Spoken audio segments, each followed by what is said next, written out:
Welcome to the party!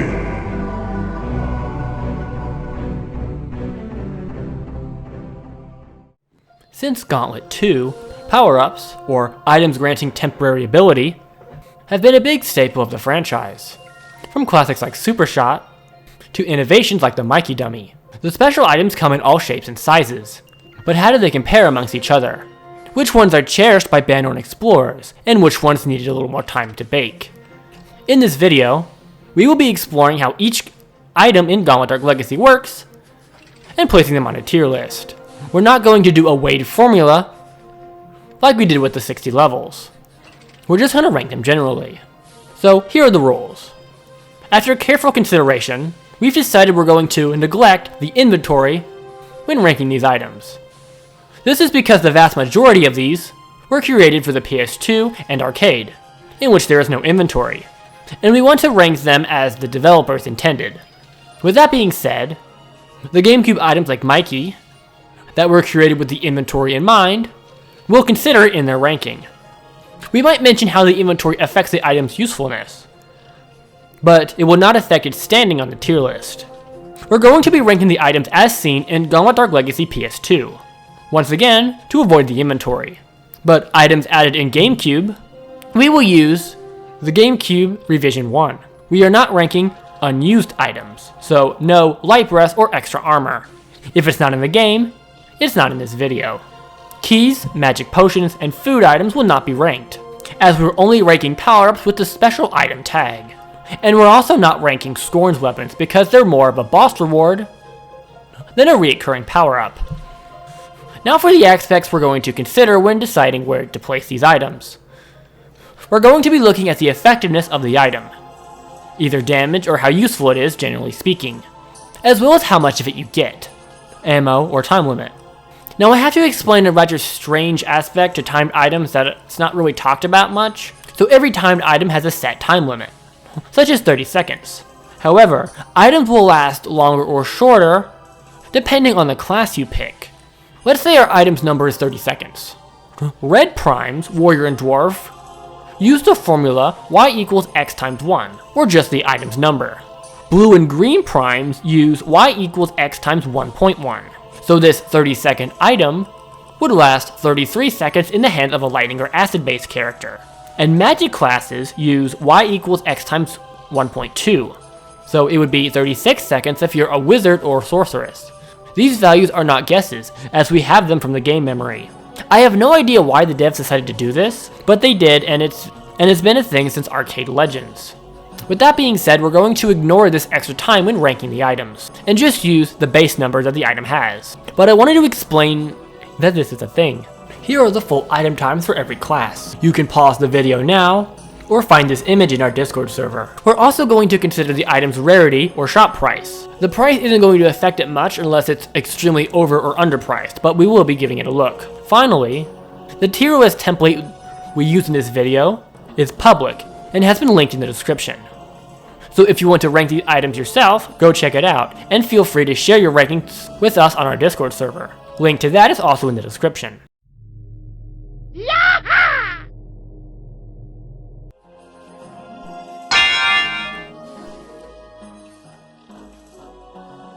So it was a tough pick between this and the next one, but I believe the Health Vampire is the worst overall special item in Dark Legacy. Health Vampire is a power-up added in GameCube and acts like a poor man's gold invul. Its gimmick is so needlessly complicated and stupid that most players don't even know what it does. It took me forever to understand exactly what it does, and I'll do my best to explain it.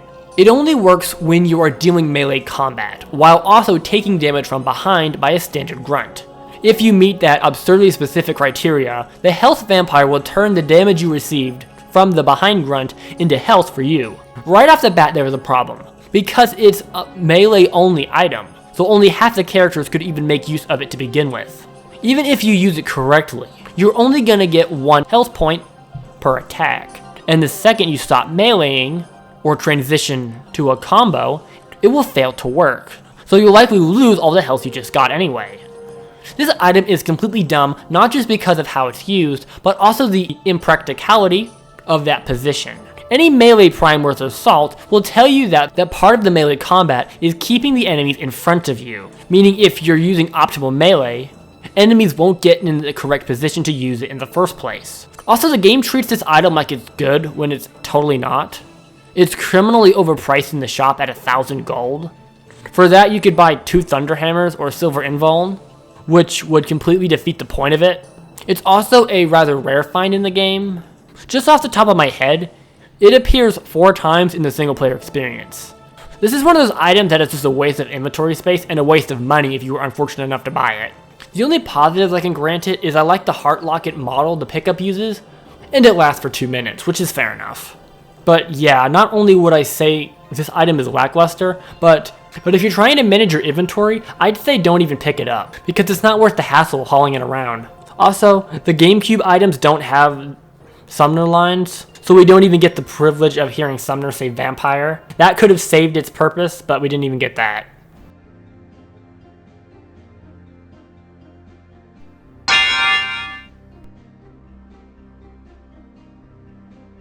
I don't know who asked for these melee combat back protection items, but they're just a waste of programming. The Hand of Death also lasts for 2 minutes and operates exactly the same as the Health Vampire.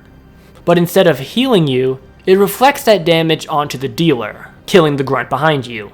It's ranked a little higher than Health Vampire because this is slightly more practical. As if you do have a grunt behind you in typical melee combat, you want it dead as quickly as possible. And this would save you the 3 seconds it takes to do a melee spin finisher. So at least it does something. Not to say it's worth picking up because it mostly isn't.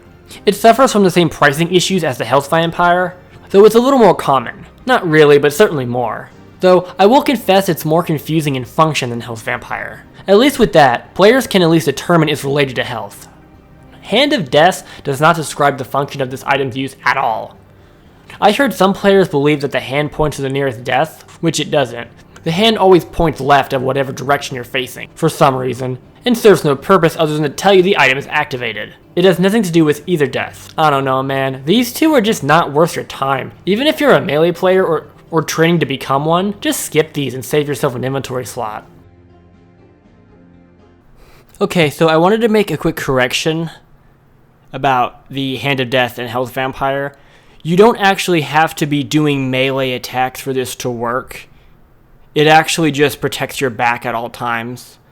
So that's the mistake on us. It doesn't require melee. It's just invincibility from the back. This isn't really going to change their standing on the tier list. I think even with that, they're both still trash. It makes it a little bit better, but it's still like who needs back protection, even if you're not melee combating? So yeah, I just wanted to make that clear because as you see in the footage, you don't actually have to do melee combat. That's a mistake on our part. I just want to make that clear. Thank you.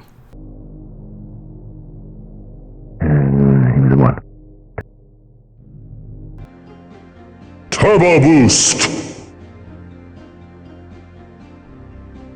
The Turbo Boost does just that. Upon collecting it, it instantly fills your turbo, which saves you about 30 seconds of waiting for it to recharge. It can be nice if you just use your turbo, but if you already have one ready to go, it's completely useless. It cannot be bought in the base shop, which makes sense considering what it does, and is very common. It's a nice little help, but it's just that. Little. This item is greatly benefited by the inventory, as you can store it and use it later. But we're going off the PS2 appearance, which is take it or leave it. So yeah, nice little item, but ultimately just a time saver. Reflective Shot. Reflective Shot has been around forever. One of the oldest items in the franchise, and that's part of the point I'm trying to make. I believe it's in Legends/Dark Legacy as more of a nod to the original games, more than being a practical item. With the originals having maze-like corridors, it was very useful at the time. But in the Midway Gauntlets, the levels are just less maze-like, and most of the time there isn't even a wall to reflect from. And even when there is, what's the point? It's just not that good. Basically, it causes your projectiles to reflect off surfaces twice. Now, it does have some cool moments, I will admit. Using it with BFG can be really cool, as well as this particular section in J3's kitchen. When combined with 3 or 5-way shot, or even an elemental amulet, it can have a pretty cool effect. But that's another reason that it's low. Reflective Shot is rare in Gauntlet Dark Legacy. There are only 2 locations that come to mind for single player. There might be another one, but it's around 2 or 3. You can't even buy it in console, which is funny because it's literally in every other midway shop. Even Dark Legacy Arcade, in which it costs $4.50. Adjusting for arcade inflation, it would probably cost around 200 gold in console, if it was in the vanilla shop, and it has a base time of 30 seconds. That's the main reason it's this low.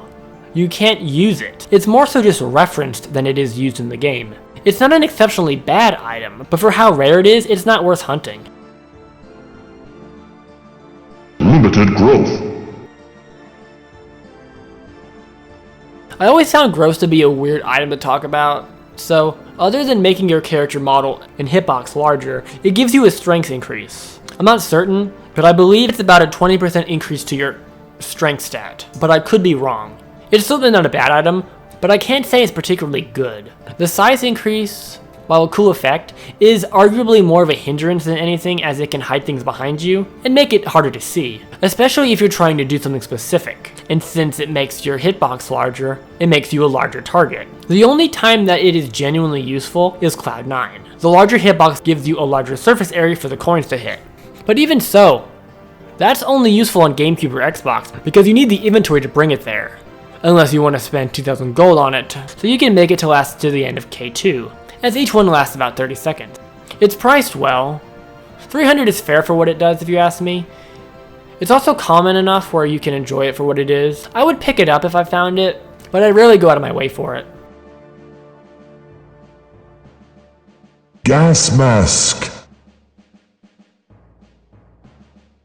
I don't know why I rank Gas Mask higher than Grows. I suppose it's just I find it a little more useful, but even that is kind of a stretch. When equipped, the Gas Mask makes you immune to poison gas from green barrels. Let me first mention the rarity of the green barrels. Green barrels are everywhere, but the only places they are consistently in the way would be Province and Sky. So with just that, it's not that useful on the big scale. Also, the issue that it solves can be fixed by just not opening green barrels or just waiting for the gas to clear. What I'm trying to say is the need for poison gas protection is not in high demand. The inventory makes this item much more useful as you can just switch to it when need be, but it's also way overpriced. $6.50 for this is criminal. They're not that common in the field, but they seem to be placed in convenient locations. It also doesn't last that long whatsoever, at 18 seconds base time, which is terribly short for such a simple item, but overall it's just kind of an unnecessary item. I typically carry one around in my inventory, but even so, it's not game-changing or anything.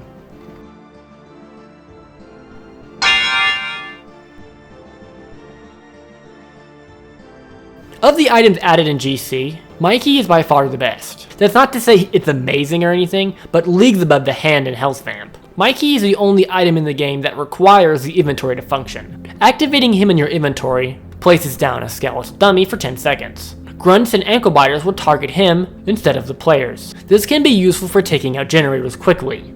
It doesn't work on mini bosses. Mikey can be activated and deactivated with the inventory at will. Once grunts deal enough damage to him, he leaves your inventory. I have to say he can be very useful in certain situations. This room in C4 in particular is where I like to use him, because all the mummies can just group around him and I can take out all the generators.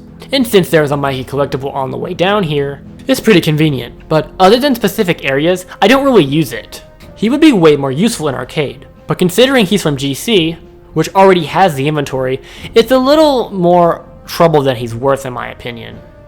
Certainly has its uses, but I think most of us would rather just Thunderhammer the area instead, especially considering that 1,000 gold price tag. If you can afford Mikey, you can afford something better.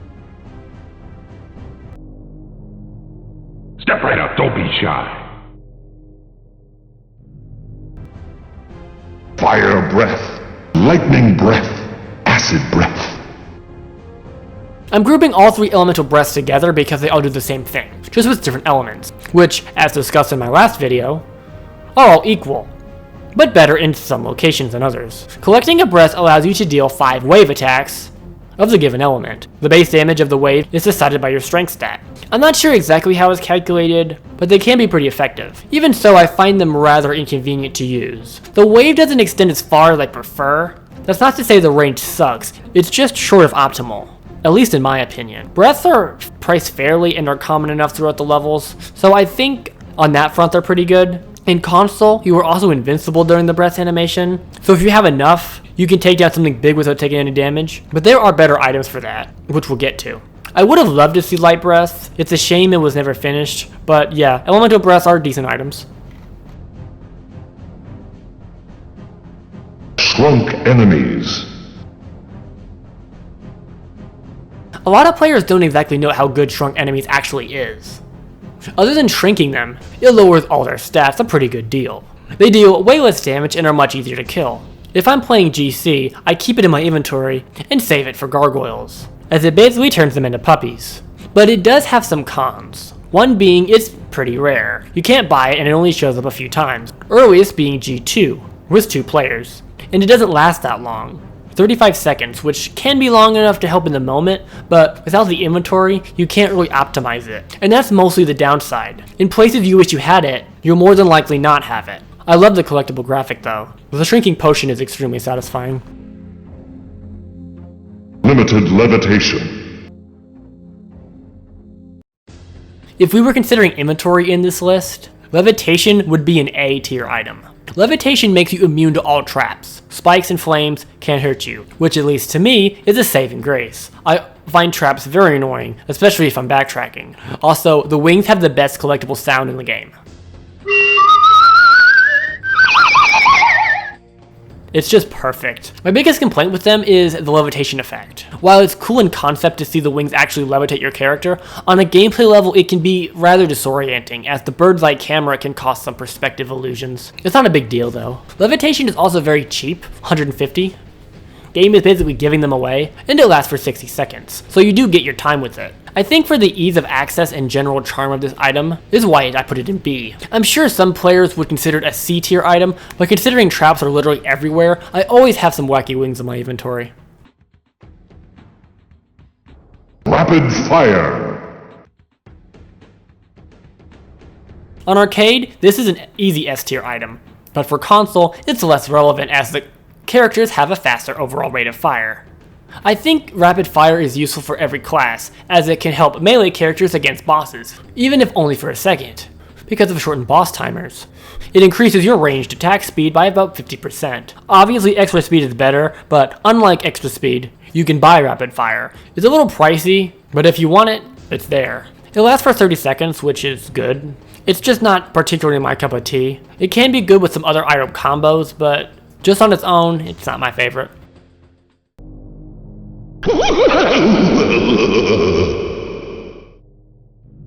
Fire amulet. Lightning amulet. Acid amulet. Light amulet. I think elemental amulets are great. All they do is change your attacks to match the corresponding element for a minute and a half, or 90 seconds. While very simple, they can be really effective, especially considering they don't interrupt your flow, if that makes any sense. Like, you don't have to change how you play to compensate for the item, like you do with breath. These last a long time, and are reasonably priced. They are the only timed items I would ever consider bringing into a boss arena, especially considering they stack with 3-way. I also appreciate how each item has its own effects and sounds to give them personality. Phoenix familiar. Not only is Phoenix awesome to look at, but it's extremely useful. It's pretty much just fire amulet for your familiar. If you don't have a familiar, it pretends you do, so it's always useful. In most locations, this can make your familiar deal 5 or 6 times as much damage as it normally would. In fire realms in particular, you might as well be firing 2 shots at once. Even to enemies with a fire resistance, it's way more effective than just the regular green familiar.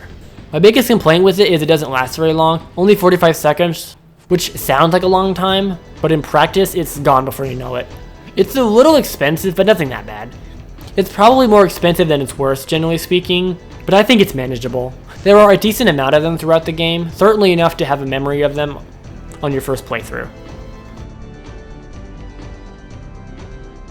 Limited invisibility.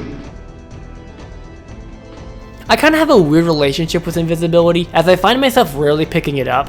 When active, invisibility prevents enemies from targeting you, which sounds useful, and it certainly can be, but it can make certain playstyles rather inconvenient. With melee combat, you want the enemies to be in a straight line in front of you, which can be a pain if they can't see you, because they just walk randomly. Same can be said for potion uses, as some enemies are walking away from you, making it less likely to kill everyone. That isn't to say it doesn't have its uses. Invisibility is extremely helpful for quote-unquote pacifist runs, as well as speedrunning, as it gets the enemies out of your way. But for a casual playthrough, I feel invisibility is a little overrated, at least by the game standards. It costs 600 and lasts 15 seconds. The same as invincibility. So at that point, just buy that instead. It's also a rather rare pickup. It certainly shows up, but they tend to be in trial chest, as in hidden, or you need to do a puzzle for it. It's rarely just sitting on the trail. It definitely has its situations, but it's not universally useful. It also doesn't work on bosses, which in my opinion is fair. But you can argue that's the only place it would be properly worth it. That's understandable if you believe that, but I think it makes sense challenge-wise. Lightning Shield. Firewall Shield. Only reason Fire and Lightning Shield are up this high is because they are extremely satisfying to use. While they only last 15 seconds, charging through enemies with elemental tick damage is one of those things that only a Gauntlet player could understand. So yes, Firewall and Electric Shield behave the same, just one is fire and the other is lightning based. When you press against an enemy, it deals the damage of the realm's elemental stat on every possible frame, which will kill most things really quickly. It does work on mini-bosses too, but the way that their AI behaves, it's not really optimal. They're both pretty common and are fairly priced, almost too cheap if you ask me. Firewall is ranked a little higher because of the firewall effect is really cool, but it's just a visual. So yeah, these two are good items. Not the most universal things, but you can't deny they're fun to use. Extra Speed. The only stat increase item to make the final cut, Extra Speed is one of the most universal items in the game. Speedrunning, backtracking, combat, dodging, coin rooms, the list goes on. Our numbers could be wrong, but from our math, Extra Speed increases your character's movement speed and rate of fire by 50%, as well as the speed of your animations. And like I mentioned, it can be helpful no matter what you're doing. You can't buy it, but it's a very common item across the game. If you're playing an inventory port, speed is the ultimate item for beating coin room. It lasts 40 seconds, which is good in my opinion, certainly long enough to get use of. I don't have that much to say about it, other than it's almost always helpful and can be pretty satisfying to use. Hojo.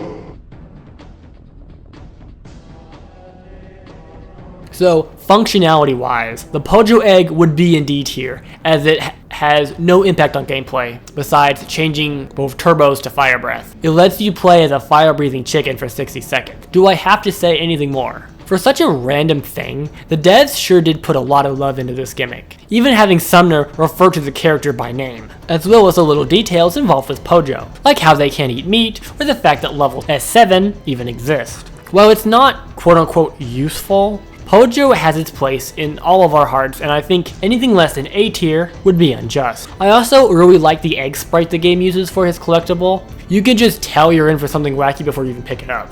It can't be bought and is very rare. I can only think of 2 locations on single player, where it spawns consistently. But I believe the rarity adds to its charm. Like after you beat the game, you ask yourself if that egg item was even real. It's just perfect.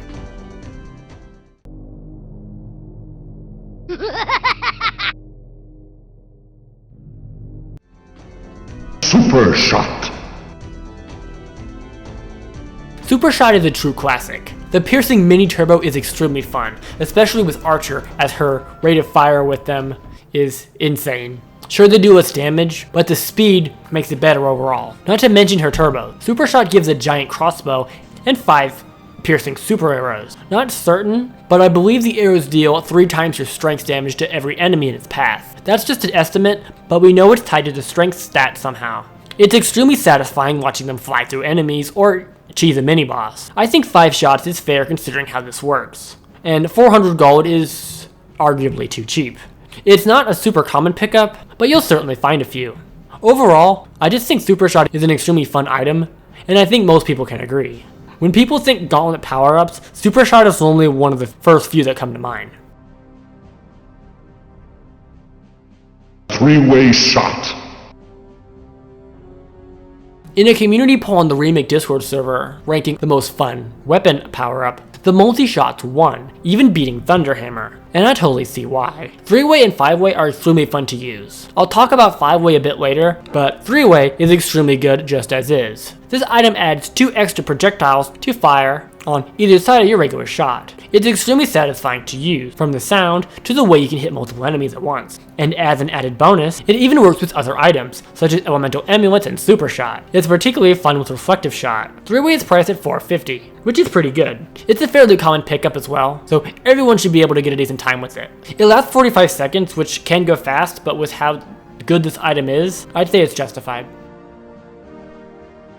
X-ray glasses.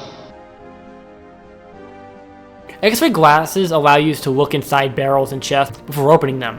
While that sounds pretty simple, it opens a lot of possibilities. Firstly, if you have the inventory, this item would be classified as OP, as you can see inside every chest or barrel. But even without the inventory, this item lasts a long 2 minutes, and in certain levels, like B4, you can pretty much be able to check every chest. This item can be helpful in memorizing chest content as well, instead of having to open each one. It's a little pricey at $6.50, but I think it's mostly fair. It's not a super common pickup, but they tend to show up in places where they're most useful. So I think it allows the player to get the most of them when they do decide to show up. Overall, a very useful and balanced item. It loses its purpose the more you play and the more chests you memorize, but it's a very helpful boost to getting to that point. Anti-death power. The anti-death is super cracked, another item the inventory makes overpowered. But even without it, it's certainly a fan favorite. Lasting 2 minutes, the anti-death allows you to invert Death's tick rate. The way Death works is he has 100 ticks he uses against you. If he's red Death, it's health. If it's black, it's a level percentage. When Death runs out of ticks, he leaves. But if you're wearing a halo, it flips the ticks. So instead of losing 100 health, you gain it. But his Black Death, that makes this item top tier. Anti-deathing Black Death is a guaranteed level no matter where you're at, and most halos spawn in the general facility of a Black Death. Also, getting to use Death's Drain against him is so cool, and the way he runs away from you is hilarious. I think it's not only a super useful item, but very fun. Reflective shield. The inventory allows Reflective Shield to be the best item in the game, and I mean that without exaggeration. If we were considering inventory in this ranking, it would be number 1. But without the ability to control it, it gets bumped down a bit. That isn't to say it's not a cracked item as is. The Reflective Shield blocks every single ranged projectile attack in the game, not just enemy arrows, but gargoyles and all the bosses as well. The only exception is Armored Scorn. It doesn't work on him, but everything else, sure. It has a rather short timer, only 15 seconds in boss arenas, but you can absolutely devastate a boss's health in that time. It's only 400, which is fair for PS2, but GameCube and Xbox, anything less than 1,000 is too cheap. It's a pretty common pickup, but the only one that you'll get in a boss arena is in B6, or against the dragon. It might be in A5 with multiplayers, but I don't recall. Either way, it's around. If you've never used it against a boss before, give it a go. Totally satisfying and worth it. Stopped time. Stop time is so much fun. As you'd expect, it freezes time completely. Enemies, traps, and everything freezes in place for 25 seconds. Also, the sound that accompanies it is just awesome.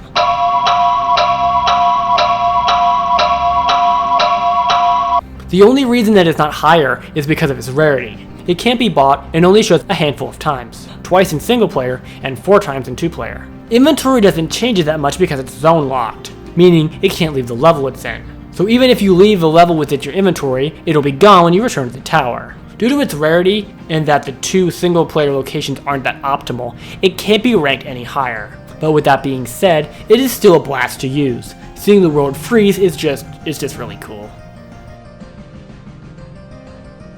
Limited invulnerability. It's pretty hard to beat an item that just flat out makes you immune to damage. But it doesn't just do that. It makes you chrome. And those footsteps. A lot of personality in this item. The crystal pickup model is one of my favorite in the game, even though it's just a simple white square. It lasts 15 seconds and costs $650, it's fair considering this item literally makes you invincible. Inventory once again makes this cracked, but it's not like it's not cracked either way. It makes you invincible. You can't lose. How can you beat that?